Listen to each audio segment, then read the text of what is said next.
Vous écoutez Procrastination, saison 4, épisode 14. Décidez que c'est terminé. Un podcast sur l'écriture en 15 minutes. Parce que vous avez autre chose à faire et qu'on n'a pas la science incluse. Avec les voix de Mélanie Fazi, Estelle Faye et Lionel Delous.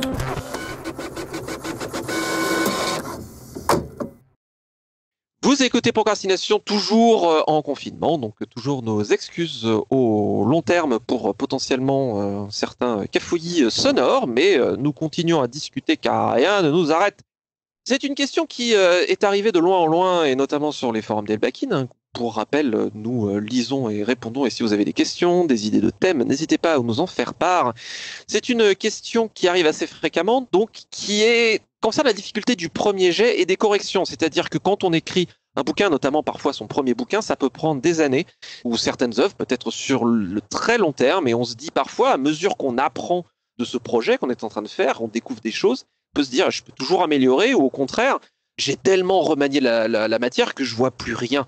Donc, comment est-ce que on décide que c'est terminé? Comment est-ce que je sais éventuellement que c'est envoyable? Ou au moins, comment je m'arrête? Surtout quand il y a eu des années de travail et parfois d'évolution personnelle. Est-ce que vous avez un avis là-dessus? J'ai pas forcément énormément à dire. En fait, je me suis rendu compte qu'il y a deux types de personnalités chez les écrivains, confirmés ou débutants. Certains qui vont effectivement avoir l'impression qu'ils n'ont jamais terminé et revenir dessus en boucle. Et d'autres qui n'ont pas tellement ce problème. Et moi, je suis la deuxième catégorie, donc j'ai pas beaucoup réfléchi sur ça, je dirais. Pour moi, la question est différente selon qu'on est débutant ou qu'on a déjà un peu plus d'expérience, peut-être, voire qu'on travaille avec un éditeur qui nous donne une deadline. Si on a, c'est peut-être beaucoup plus difficile de se détacher de son texte si on le fait dans le vide, j'ai envie de dire.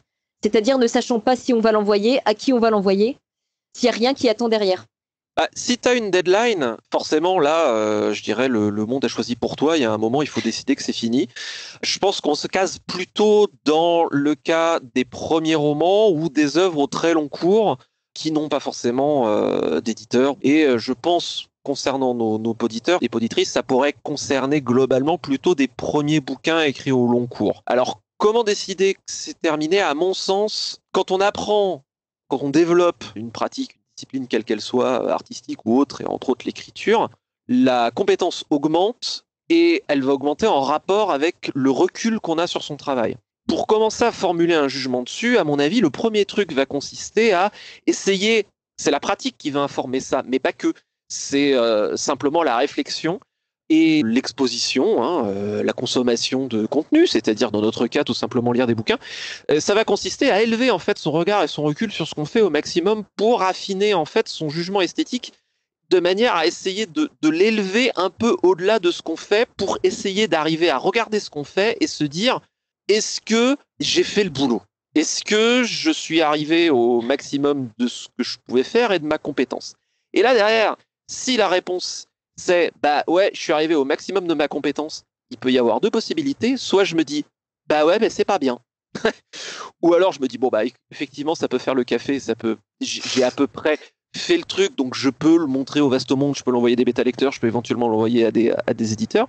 Mais si ça fait pas le café, j'ai un cas qui est le bouquin qui est Port d'âme, où en fait mon manuscrit il est resté dans mes tiroirs pendant 8 ans parce que l'histoire, à mon sens, était trop complexe pour le niveau de compétences que j'avais. Ça voulait pas dire que je pouvais rien faire d'autre.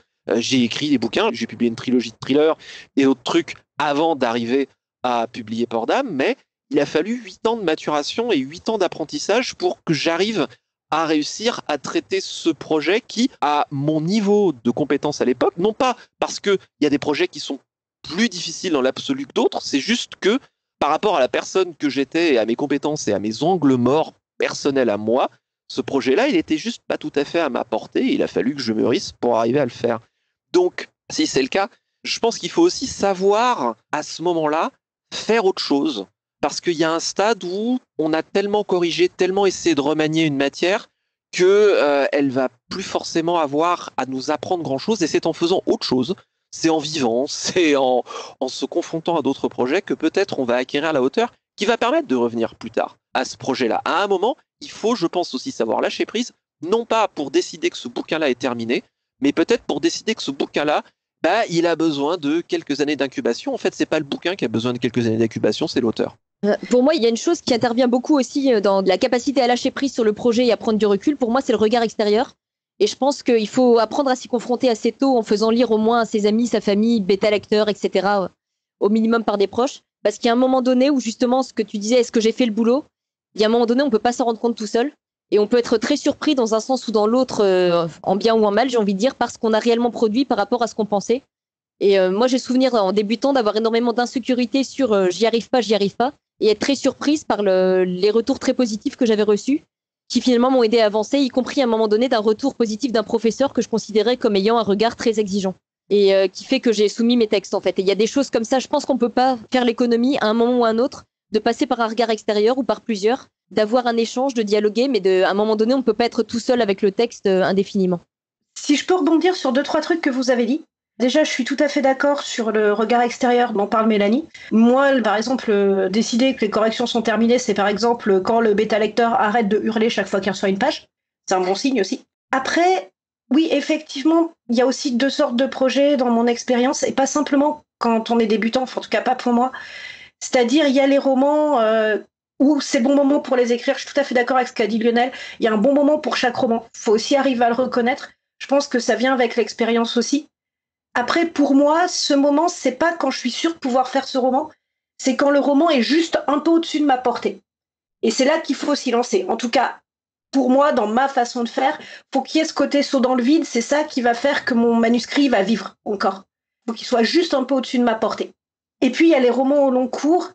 Et ben moi, il y a un projet sur lequel je travaille depuis des années. Et j'ai essayé de le reprendre il y a quelque temps, mais c'était pas encore le bon moment pour plein de raisons. Et j'ai l'impression, pas que des raisons de compétences aussi, en tout cas dans ma manière de faire, faut qu'il y ait des résonances avec mon parcours de vie, mon expérience. Je sais pas comment dire sans faire trop gourou New Age.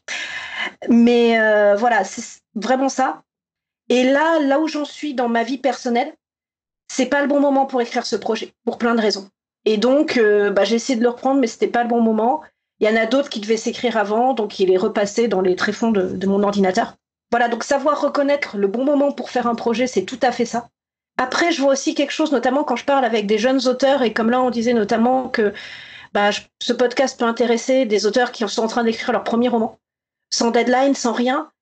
Il y a la tentation de la correction infinie, de toujours corriger un projet, de revenir, jusqu'à ce qu'on dénature le projet, jusqu'à ce qu'il ressemble plus à rien. Et vraiment quelque chose qui, je pense, c'est intéressant au moins, voire important, voire essentiel, c'est d'apprendre à faire le deuil du roman parfait qu'on fantasme. Parce que le roman existant, c'est pas un roman parfait. Et j'ai eu une expérience, c'était mon scénario de fin d'études dans mon école, donc j'ai fait une école de cinéma en scénario, la FEMIS. Le scénario que j'ai écrit juste avant mon scénar de fin d'études, pour moi, c'est sans doute le meilleur scénar que j'ai écrit pour le moment. Et après, j'ai fait mon scénario de fin d'études. Donc là, on passait 1 année sur un scénario, on avait plein d'intervenants qui venaient dire des trucs dessus et tout. Donc on corrigeait, on recorrigeait le scénario avec plein de points de vue différents. Et le résultat, c'est qu'au bout d'un moment, mon scénar, il ressemblait plus à rien, et c'est l'un des pires scénars que j'ai écrit.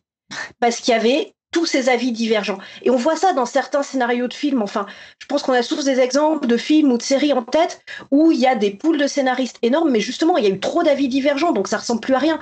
Donc c'est aussi le scénario où on veut plaire à tout le monde. Faut qu'il y ait ça pour la ménagère de moins de 50 ans, faut qu'il y ait ça pour les ados, faut qu'il y ait ça pour les spectateurs qui vivent en banlieue, et ça pour les spectateurs qui vivent donc à la campagne, et ça pour les spectateurs qui vivent au fin fond d'une montagne, quoi. Enfin, il y a vraiment cette tentation-là, notamment quand on est dans ses premières œuvres, de vouloir absolument mettre tout le monde d'accord, ou de vouloir toujours continuer à corriger parce qu'on a l'impression qu'on peut toujours rajouter un truc, ou qu'on peut toujours faire mieux. Et une des choses que j'ai dû apprendre et que j'ai appris à la dure, notamment dans cette dernière année d'école, c'est de dire à un moment, il faut que je sache qui est vraiment l'identité de mon histoire. Ça, j'en ai déjà parlé dans d'autres épisodes, et pour moi, c'est vraiment essentiel de connaître l'ADN, l'identité de mon histoire, et de me dire, ouais, mais là, l'identité de mon histoire, on la voit dans les corrections. L'essentiel de ce que je veux mettre, ça y est, il est dans mon roman. Et il n'est pas parfait parce que de toute manière, c'est pas moi qui vais faire un roman parfait. Déjà, personne ne le fait. Et puis de toute manière, sinon, je l'enverrai pas à un éditeur parce qu'il n'aurait rien à ajouter dessus. J'ai fait le roman le plus pertinent possible, le roman le plus sincère possible, celui qui correspond le mieux à ma vision des choses à cet instant. Et maintenant, j'arrête de le corriger. Parce que si je le corrige, je ne risque que de le dénaturer. Et de se dire, voilà, là, c'est ce que moi, j'ai pu faire de mieux à cet instant. Et après, je l'envoie à l'éditeur qui, de toute manière, rajoutera sa couche de correction, etc. Et je pense qu'on en parlera dans un prochain épisode aussi, mais j'essaye toujours de partir avec l'éditeur qui va avoir la même vision du roman et la même vision du projet que moi, pour vraiment pas perdre ça de vue et pour pas dénaturer un projet à force de le corriger. Faut aussi savoir mettre un point.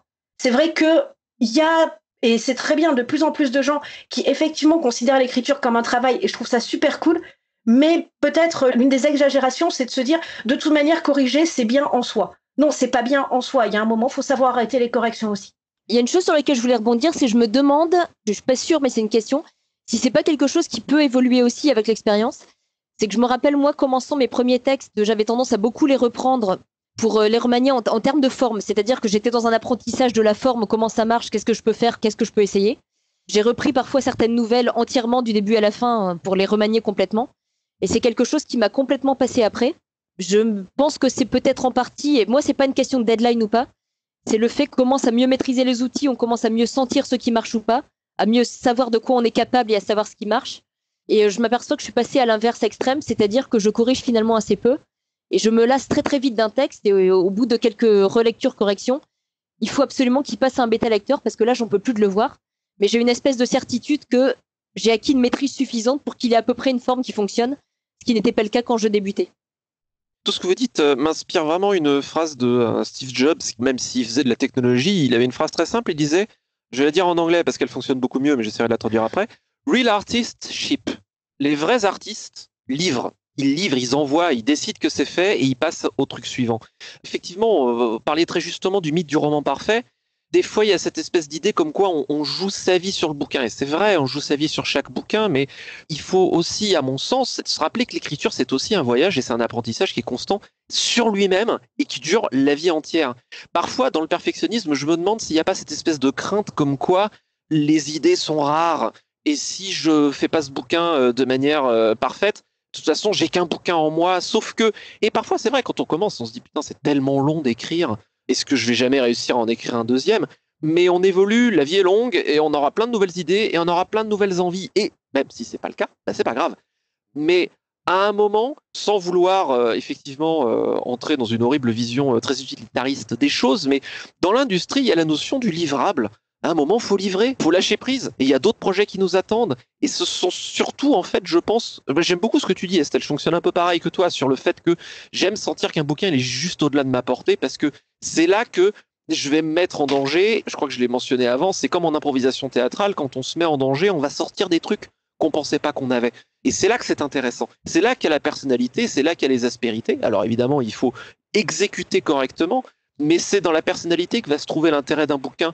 Et donc, c'est ces nouveaux projets qui nous attendent, c'est ces nouvelles difficultés qui vont nous donner les nouvelles leçons, les nouvelles cordes. Et il faut le reconnaître, il faut y aller avec un maximum de joie et de sourire, si possible. Et puis, je pense qu'il faut aussi se souvenir de nous, qu'est-ce qui nous a touchés en tant que lecteur ou en tant que lectrice. Est-ce que ce qui nous touche dans un bouquin, souvent, c'est le fait qu'il soit parfait? Enfin, je sais pas pour vous, mais moi, les romans qui m'ont touché, c'est pas parce qu'ils étaient parfaits. Déjà, qu'est-ce que ça veut dire un roman parfait? Je sais pas.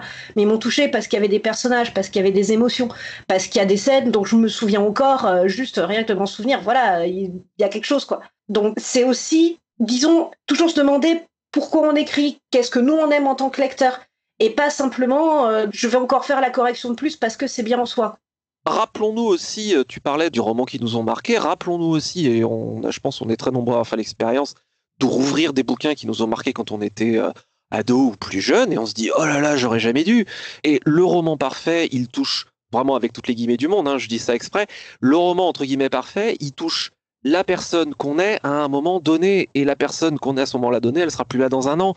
Donc, essayez, c'est ce que je crois que c'était Hemingway qui disait, faut écrire la phrase la plus vraie qui soit en cet instant, et puis après, la suivante, on écrit la phrase la plus vraie, et on ne fait que ça, mais il faut reconnaître à quel point cette cible est mouvante et impalpable, et quel est notre compas à ce moment-là. Pour moi, tu l'as évoqué, Estelle, justement, c'est cette connexion viscérale avec l'enthousiasme d'origine. Et si jamais j'ai tellement réécrit que je reconnais plus rien, que je suis en train d'écrire un nouveau bouquin sur le chantier de l'ancien, c'est le signe qu'il faut en écrire un autre, qu'il faut écrire celui-là. Pas mieux. Petite citation pour terminer. Donc, citation de Picasso. Terminer une œuvre, achever un tableau, quelle bêtise. Terminer veut dire en finir avec un objet, le tuer, lui enlever son âme. C'était Procrastination, merci de nous avoir suivis. Maintenant, assez procrastiné. Allez écrire.